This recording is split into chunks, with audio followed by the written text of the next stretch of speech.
Our topic for this video will be Image of God, and our scripture is in Genesis chapter 1, verse 27.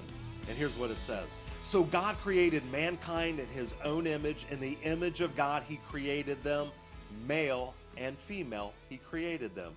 Now, as we look at this passage, we think it is significant that God created mankind in his image, both males and females, not just the man, but both the man and the woman. That's right. And we may be able to think that a man represents God in one way and a woman in another. And that's certainly true, but an individual human does not have the capability to represent the full image of God, nor do all of the males alone or the females alone. So let's explain this a little further. Yeah, see, theologians debate about the meaning of this term image, and although there are differing interpretations from various scholars, they all agree that it has a broader meaning than simply God's physical appearance. The fact is, we were made in God's image, and then we drifted away from our original design and purpose when Adam sinned. And we continue to drift away from our original design when we individually choose to sin, even as Christians, and right? One of the major goals of the new covenant was restoring mankind back to our original purpose of reflecting God's image. And here's how the apostle says this in 2 Corinthians chapter 3, verse 18. He said, "And we all who are with unveiled faces contemplate the Lord's glory. We are being transformed into his image with ever increasing glory, which comes from the Lord, who is the Spirit." That's right, and as we think about what it means to be in the image of God, we need to keep in mind that it is God's desire that we reflect his image. But we as Christians and as non-Christians obviously can choose to not represent our Creator, his love or his character, his grace. Instead, we can choose to represent the fallen Adam or even our own sinful natures that's within inside of each of us. Which we do most of the time. Yeah, unfortunately. As you think about reflecting God's image to the fallen world, we want folks to understand that there are certain aspects of a marriage between a man and a woman that cannot be experienced in any other aspect of creation. And this is why we can't fully understand the character of God by understanding only the character of a man by himself or that of a woman by herself. Now, we need to be careful with this type of thinking also, folks. So, we should never detract from the importance of an unmarried person's place in the kingdom and the unique mission a person has as an individual with God. Whether they're married or whether they're unmarried, everyone has unique and special value and potential in the kingdom. That's true. And if we're in God's will for our lives, we reflect his image appropriately for whatever situation we're currently in at the time in our lives.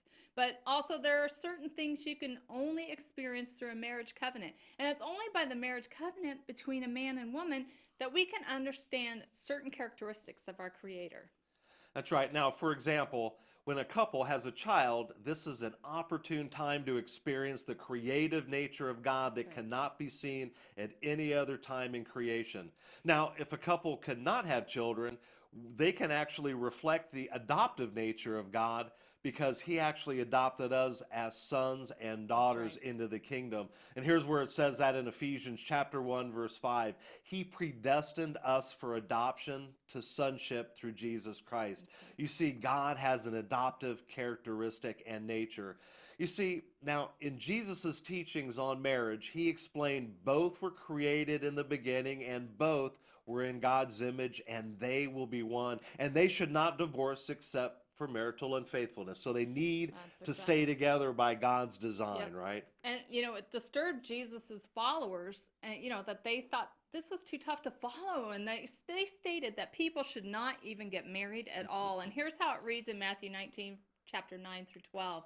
It says, "And I say to you, whoever divorces his wife except for immorality and marries another woman commits adultery. And the disciples said to him, if the relationship of the man with his wife is like this, it's better not to marry." See, Jesus was not going against the original design God had for males and females. It was the disciples who said it was too hard to be married, right? So Jesus goes on to explain an acceptable concession to God. And this is in verses 11 through 13, where he says the following: "But he said to them, not all men can accept this statement, but only those whom it has been given. For there are eunuchs who were born that way from their mother's womb, and there are eunuchs who were made that way by men, and also there are eunuchs who made themselves that way for the sake of the kingdom of heaven. He who is able to accept this, let him accept it." Now he's talking about the acceptance of being married and staying married, not the acceptance of being a eunuch, right? Well, isn't that good news? But yeah, right. And so Jesus isn't saying that we should all become eunuchs, right? Right. Or living celibate lives is how we should live our lives. But the Apostle Paul in 1 Corinthians also supports the idea that a man and a woman do not commit sin if they marry or do not marry. It's up to each of us to live our lives in full devotion to God. Now, we've said all this so you can understand that as individuals and as married couples, our purpose is to reflect the image of God, with the notion that God did not make man alone or woman alone by herself, or to reflect God by their individual characteristics as people, but both were created to reflect God's image. And we believe that there is a unique representation of God through the covenant marriage between a man and a woman that cannot be seen at any other time or place in God's creation. That's right.